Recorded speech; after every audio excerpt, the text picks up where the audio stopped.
नमस्कार, मैं हूं अमीश देवगन और मेरे साथ इस समय मौजूद हैं डॉक्टर चिन्मय पंड्या। डॉक्टर चिन्मय पंड्या इतने पढ़े लिखे हैं कि शायद इस देश में ऐसे बहुत लोग होंगे, लेकिन इनके स्तर पर इतने कम ही होंगे। डॉक्टर पंड्या, आपका अभिनंदन है। और मेरा पहला सवाल आपसे यही है कि आप इस देश के एक बहुत बड़े स्कॉलर हुए, पंडित श्रीराम शर्मा आचार्य, उनके ग्रैंडसन हैं, पड़पौत्र हैं। तो सबसे पहले तो ये जानने की मेरे में उत्सुकता है कि आपकी आवाज़ इतनी मधुर है, आपके विचार इतने मधुर हैं, तो ये मधुरता उनसे सीखी या आपकी अपनी है? सूर्य के पास रहने का यदि किसी को अवसर मिले तो उसके जीवन में थोड़ी सी गर्मी आ ही जाती है। जी। हम लोग तो पूज्य गुरुदेव के चरणों की धूल के बराबर हैं। उनका जीवन जिस शिखर पर था उसमें हम लोगों को ये सौभाग्य मिला कि निकट से देख पाए, सुन पाए, तो हमारे जीवन में भी जो छोटी मोटी योग्यता आई वो उन्हीं के समीप रहने से आ पाई। जी, लेकिन आपने इतना भव्य आयोजन किया है और इतना बड़ा, मैं व्यूअर्स आपको बताना चाहता हूँ, इतना बड़ा गायत्री परिवार जो है वो हुआ है और वो परिवार इस स्थान तक पहुंचा है। भारतीय संस्कृति में उसका एक बहुत बहुत बड़ा योगदान है। क्या कहना चाहते हैं और क्या आपको लगता है आज जो मुकाम गायत्री परिवार का है उसके पीछे के 3 बड़े पॉजिटिव कारण कौन से हैं? सबसे बड़ा पॉजिटिव कारण तो मेरे ख्याल से पूज्य गुरुदेव का अपना जीवन ही है। लगभग 42 वर्ष तो गुरुदेव एकांत में रहे जी। और बाकी के 38 वर्षों में उनने 3400 पुस्तकें लिखी। ऐसा 3400। हम लोगों की 12 लोगों की टीम थी, उनको 12 वर्ष लगे। कितने वर्ष में लिखी है 3400 पुस्तक? 38 वर्षों में गुरुदेव ने लिखी।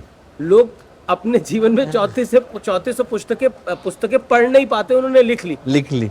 जी। और ये पूरा का पूरा जो गायत्री परिवार बनाया वो इतना अभूतपूर्व बनाया। मतलब आज करोड़ों के करीब गायत्री परिवार के सदस्य हैं, 5000 से ज़्यादा केंद्र हैं, 80 से ज़्यादा देशों में शाखाएं हैं और उनमें से हर व्यक्ति के अंदर भावना एक ही है कि हम अपने आप को अच्छा इंसान बना पाएँ। तो जो सबसे बड़ा पॉजिटिव था वो यही था। और शायद दूसरे पॉजिटिव के लिए मैं आपको एक छोटी सी घटना बताता हूँ। गुरुदेव के जब 24 गायत्री महापुरुष चरण संपन्न हुए, जो गायत्री की दृष्टि से सर्वोपरि साधना कही जाती है, संपन्न हुए, तो एक भारत के सबसे धनाढ्य व्यक्ति गुरुदेव के पास 11 करोड़ रुपए सन 51 में लेकर के पहुंचे, चरणों में रखे, गुरुदेव आप सोने का मंदिर बनाइए। गुरुदेव ने कहा बेटा पैसे में छूता नहीं, तेरे लूंगा नहीं, वापस लेकर के जा। एक बात बता कि भगवान सोने के मंदिर में बैठे और बाहर व्यक्ति को खाने को नहीं मिले तो भगवान को कैसा लगेगा? बोले तो स्कूल बना, कॉलेज बना, हॉस्पिटल बना, हमारे लिए वही भगवान के मंदिर हैं। तो जो सोच गुरुदेव ने दी वो इतनी गंभीर दी कि हमारी जो असली साधना है वो एक दुखी व्यक्ति के दुख को दूर करने में निवास करती है, वही हमारा भगवान है। यदि हमने उसके दुख को दूर कर दिया, उसकी पीड़ा से उसको मुक्त कर दिया, तो हमारा जीवन सफल हो जाता है। भारत में एक सांस्कृतिक पुनर्जागरण हम देख रहे हैं। अब रामलला का भव्य दिव्य मंदिर का निर्माण हुआ है। शायद ये पहला मौका है जब कोई हिंदुओं का धर्मस्थल उन्हें शायद वापस मिला है। मुझे ध्यान में नहीं आता 550 साल या उससे पहले में कभी ऐसा हुआ हो। जब वो रामलला अवतरित हुए, आपने दर्शन किए, देखे, तो आपको क्या महसूस हुआ उस पल? बहुत ही अलौकिक क्षण था। और मैं कल ही इस बात को कह रहा था कि कितने परम सौभाग्य का विषय है कि हम लोग ऐतिहासिक पौराणिक आख्यानों में पढ़ते हैं कि जब भगवान राम का पुनर्आगमन हुआ अयोध्या, तो अयोध्या लौटने के बाद जो पहला कार्य उन्होंने किया कि राम राज्य की प्रतिष्ठा के लिए अश्वमेध यज्ञ को करना अनिवार्य है। जी। और ये कितना बड़ा सौभाग्य है कि यहाँ भगवान राम का आगमन हुआ और यहाँ राम राज्य की बीजारोपण के लिए गायत्री परिवार का अश्वमेध पहले से ही निर्धारित था।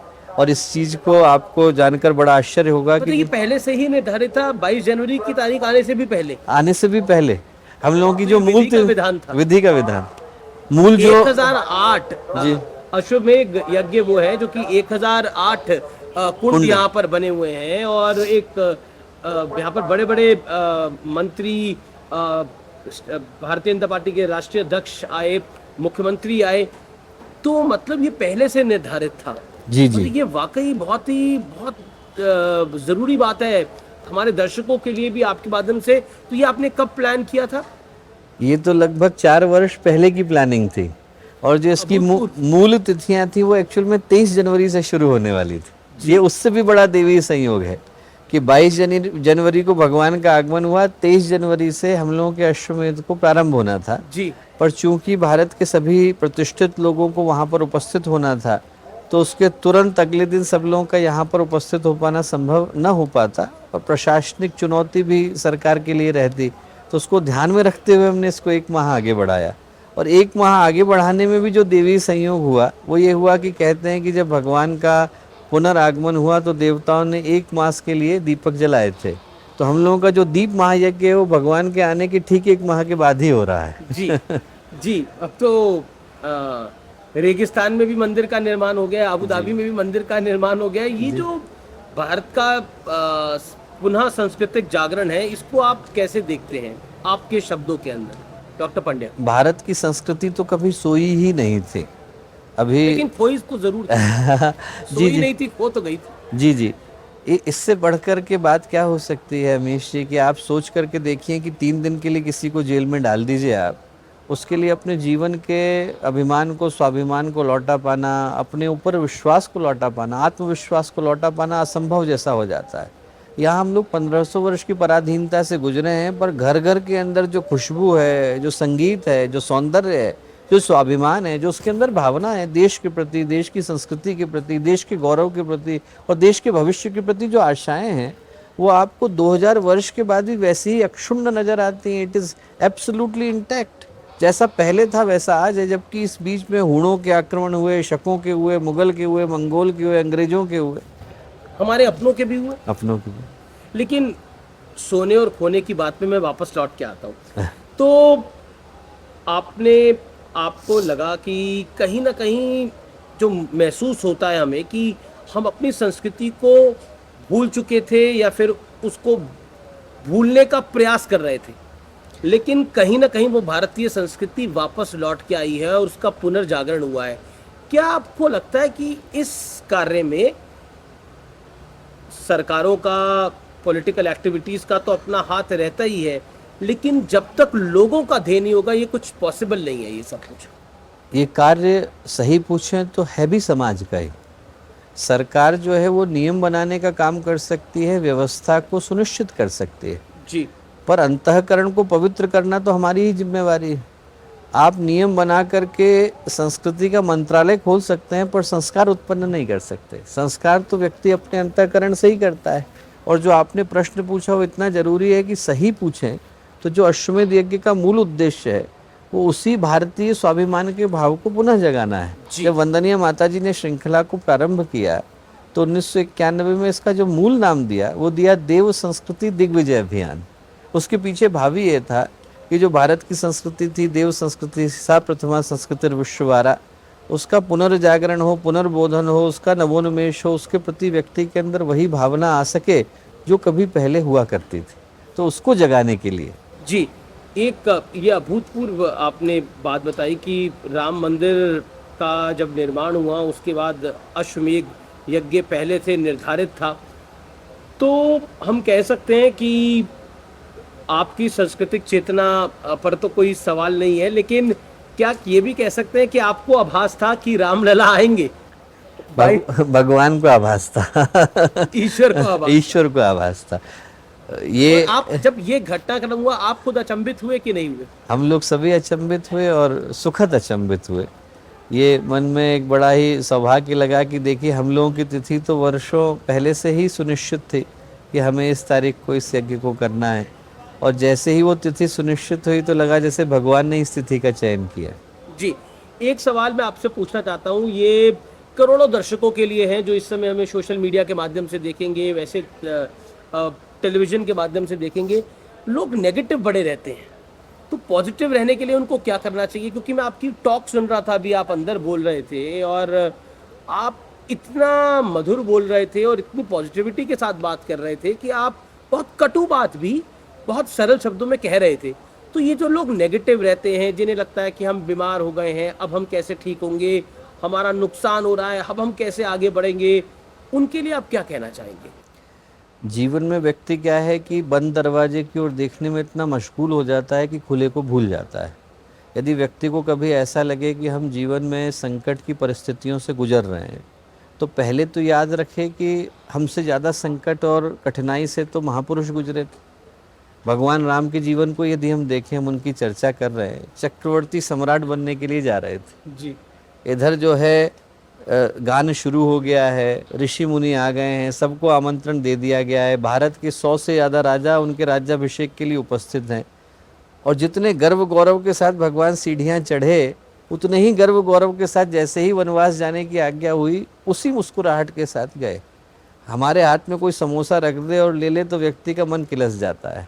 यहाँ पे चक्रवर्ती सम्राट बनने से वनवास मिला, राजा बन रहे थे, वनवासी हो गए। वनवासी हो गए।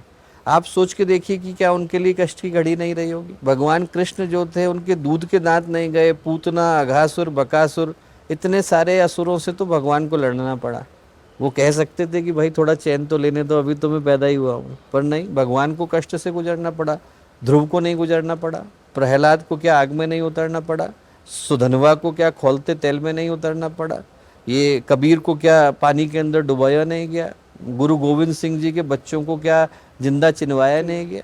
इतने सारे महापुरुष हैं, उनके कष्ट हमारे कष्ट के सामने तो उनके कष्ट हजारों गुना ज़्यादा बड़े थे। तो अगर जीवन है तो कष्ट तो होगा ही। जीवन है तो चुनौतियां हैं, बिना चुनौतियों के नहीं है। पर जो हमारे जीवन में संकट लाना जानता है, वो संकट से निकालना भी तो जानता है। तो संकट को आनंद की तरह ले, संकट को सौभाग्य की तरह वर्ण करें। एक छोटी घटना बताता हूँ मैं आपको। जी, भारत बिल्कुल के बताइए। बड़े प्रसिद्ध व्यक्ति हुए, वो गुरुदेव से मिलने के लिए गए। तो क्या है, बार बार गुरुदेव से बोले कि गुरुदेव ये व्यक्ति अच्छा नहीं है, व्यक्ति अच्छा नहीं। तो गुरुदेव ने उनसे 3 बातें बोली। उन्होंने कहा, बेटा ऐसा है कि देख, एक बाग के अंदर गुबरैला भी होता है और भौरा भी होता है। जी। बोले एक जो है गंदगी पे बैठता है, एक पराग पे बैठता है। बोले तू तय कर, तुझे बैठना कहाँ है, लोगों के दोष देखने की गुण देखने। बोले लोगों के गुण देखेगा तो जिंदगी स्वर्ग बन जाएगी। दूसरा बोले कि देख, बच्चों में बड़ों में वैसे तो बहुत अंतर है, पर एक जो सबसे बड़ा अंतर है कि बच्चे जो है जैसे ही प्रॉब्लम आई वैसे ही मम्मी के पास जाते हैं कि देखो उसने मुझे डांटा, आप कुछ करो। बोले यदि बड़ा व्यक्ति ऐसा करे तो लोग हंसेंगे। बोले बड़ा व्यक्ति बड़ा हो जाता है जब उसके पास समस्या का समाधान आता है।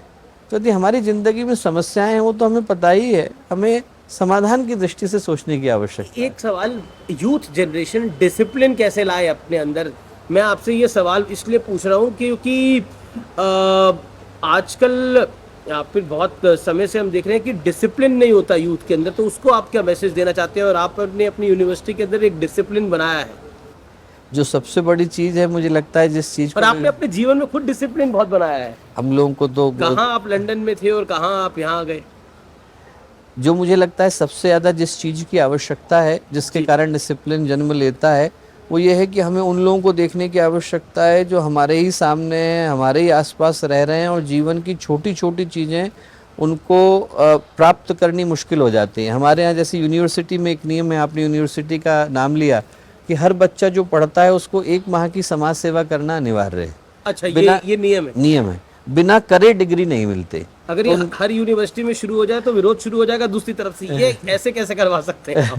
इधर से हमारी एजुकेशन सब्सिडाइज्ड है। जी जी। हम लोग क्या है, बाकी की तुलना में एजुकेशन जो है सब्सिडाइज देते हैं, पर बदले में समाज के ऋण से मुक्त होने को उसे कहते हैं।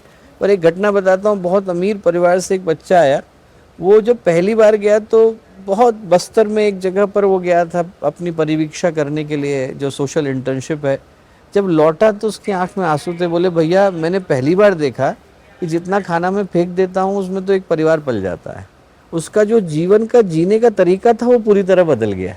तो जब व्यक्ति क्या है, उन जगहों पे रहता है जहाँ पर वो देखता है कि जो मैं कर रहा हूँ उसका परिणाम क्या हो रहा है, तो उसके जीवन के बदलने की संभावनाएं और ज़्यादा हो जाती हैं। आप international festival of yoga culture और स्पिरिचुअलिटी के चेयरपर्सन हो, तो आपकी नज़र में स्पिरिचुअलिटी क्या है, अध्यात्म क्या है आपकी नज़र में? अच्छा इंसान बनना। हर व्यक्ति को पता है कि अच्छा इंसान है कौन। यदि व्यक्ति अपनी ज़िंदगी में तकलीफ़ में है तो उससे पूछने की आवश्यकता है कि जब आप तकलीफ़ में होगे तो पहला चेहरा कौन सा याद आता है। चाहे आपकी माँ का याद आता हो, आपके दोस्त का याद आता हो, आपके पिता का याद आता हो, जो चेहरा याद आता हो, जिसके पास आप कंफर्ट के साथ जाकर के रो सकते हो और आपको भरोसा है कि वो आपको जज नहीं करेगा और आपके विषय में कोई बुरा नहीं कहेगा और आपको आगे बढ़ने का मार्ग बताएगा, बस वैसा ही इंसान बनने की आवश्यकता है। वही स्पिरिचुअल है, वही क्योंकि स्पिरिचुअल आजकल आज के युग में, आज की जनरेशन में एक लेटेस्ट ट्रेंड है। और ये व्यूअर्स, मैं आपको भी कह रहा हूँ कि I am very spiritual, but शायद कईयों को पता नहीं है कि स्पिरिचुअल होना होता क्या है। सो आपने बहुत अच्छे तरीके से इसको समझाया कि स्पिरिचुअलिटी एक्चुअली में है क्या। खुद को अच्छा, स्वयं को अच्छा इंसान बनाना ही स्पिरिचुअलिटी है। दो चीज़ें आपसे मैं जानना चाहूँगा। ये अश्वमेध यज्ञ चल रहा है, बहुत बहुत बड़ा कार्यक्रम है, बहुत बड़ा कार्यक्रम है। इसका मैनेजमेंट भी तो एक अपनी तरह का अध्यात्म ही है, क्योंकि जो इसके मैनेजमेंट में लगे हैं उनके लिए भी ये एक बहुत बड़ा पल है और बहुत बड़ा मौका है, क्योंकि इतना बड़ा मैनेजमेंट करना ये किसी बहुत बड़े इवेंट से कम नहीं है। हम बहुत बड़े इवेंट्स की बात करते हैं तो उससे कम नहीं है ये। गायत्री परिवार का जो सबसे बड़ा सौभाग्य है वो इसके नाम के अंदर छुपा हुआ है। जी, हम लोग परिवार हैं। मैं समझ रहा हूँ देखकर अच्छे से। हम लोग परिवार हैं। जी, जन्म हमें अलग अलग घरों में मिला होगा, पर हमारे लिए सब एक दूसरे के लिए भाई हैं, बहन हैं। किसी की कोई जाति नहीं, किसी का कोई वर्ग नहीं, किसी का कोई वर्ण नहीं। हमारी पहचान एक है, हम लोग गायत्री परिवार का हिस्सा है, भारत के उत्थान के लिए काम कर रहे हैं। तो जो भी व्यक्ति आया है वो अपनी भावना के साथ इसको आगे बढ़ाने के लिए काम करता है। ये एक व्यक्ति का काम नहीं है, पूरी टीम का काम है, पूरे परिवार का पूरे परिवार का काम। पूरे परिवार का काम है। यूथ जनरेशन के लिए, क्योंकि आजकल यूथ जनरेशन जो है वो या तो रील बनाती है या रील देखती है, उनको आप क्या कहना चाहते हैं अपने शब्दों में? टेक्नोलॉजी की अपनी एडवांटेज है और टेक्नोलॉजी की अपनी डिसएडवांटेज। जी, जो डिसएडवांटेज है वो पहले बोलता हूँ ताकि एडवांटेज बोलने में आसानी हो जाए। एडवांटेज जैसे इनको पता है, अच्छे से यूज कर रहे हैं। एडवांटेज में भी जो एडवांटेज है जिसमें समाधान छुपा हुआ है, एक्चुअल में जैसे क्या है, जो एक समस्या है वो ये है कि व्यक्ति का अटेंशन स्पैन कम होता चला जा रहा है। जी, क्योंकि क्या है, बम्बार्डमेंट ऑफ इंफॉर्मेशन है, तो व्यक्ति ये डिसर्न ही नहीं कर पाता कि मेरे लिए सही क्या है, गलत क्या है, और बहुत सारी इन्फॉर्मेशन में मुझे अपने जीवन के लिए क्या उपयोग करने की आवश्यकता है। दूसरा, पेशेंस कम हो रहा है, क्योंकि पहले 30 साल पहले आपने चिट्ठी भेजी, चिट्ठी पहुंचेगी, जवाब मिलेगा, व्यक्ति आराम से प्रतीक्षा करता था। अभी गया, 2 मिनट में पहुंच गया, व्यक्ति को लगता है कि तुरंत इसका उत्तर मिलने की आवश्यकता है, और ज़िंदगी के हर चीज़ में ऐसा ही होने की आवश्यकता है। तो किसी काम को करने के लिए आपको बीज लगाने से लेकर वृक्ष के फलने तक प्रतीक्षा करनी पड़ती है, और वो टेक्नोलॉजी हमें सिखाती नहीं है। जी। एक आखिरी सवाल मेरा, ये मेरा सवाल दिल की गहराइयों से है और लाखों गायत्री परिवार के फॉलोअर की तरफ से है, और वो ये सवाल है कि पॉलिटिक्स से परहेज क्यों है गायत्री परिवार को? पॉलिटिक्स से परहेज नहीं है। गुरुदेव ने एक बड़ा सीधा सरल सा मार्ग हमें दिया, जी, और उन्होंने कहा कि सरकार को देखे नहीं, समाज को भूले नहीं। हमारी जो दृष्टि है वो गुरुदेव ने समाज की तरफ लगा दी। उन्होंने कहा कि जहाँ हमारे जो स्टेक होल्डर्स हैं वो समाज के उत्थान में। और आगे कभी मौका मिले तो? मुझे लगता है कि आगे इस दृष्टि से मौका मिले कि जो अच्छे लोग हैं, वो भावनाशील लोग हैं, वो अच्छी अच्छी जगह पर पहुँचे। गुरुदेव एक चीज़ कहते थे कि जो युग निर्माण है वो एक रात की घटना है। जी, क्या है? 1980s की बात है। गुरुदेव बोले, जिनके पास भावना है उनके पास अधिकार नहीं है, जिनके पास अधिकार है उनके पास भावना नहीं है। भावना वाले के पास अधिकार आ जाए तो युग निर्माण एक दिन में घट सकता है। जी। तो हमारी तो प्रार्थना यही है, प्रयत्न यही तो है। आपकी भावना भी अच्छी है, अगर अधिकार आ जाएगा तो सब कुछ हो जाएगा। उन लोगों के पास पहुंचे जिनकी भावना अच्छी है। चलिए, मैं इस सवाल को ज्यादा नहीं पूरे दूंगा। आपने इतना हमें समय दिया, आपका बहुत बहुत अभिनंदन, बहुत बहुत साधुवाद। Thank you so much. जी, धन्यवाद।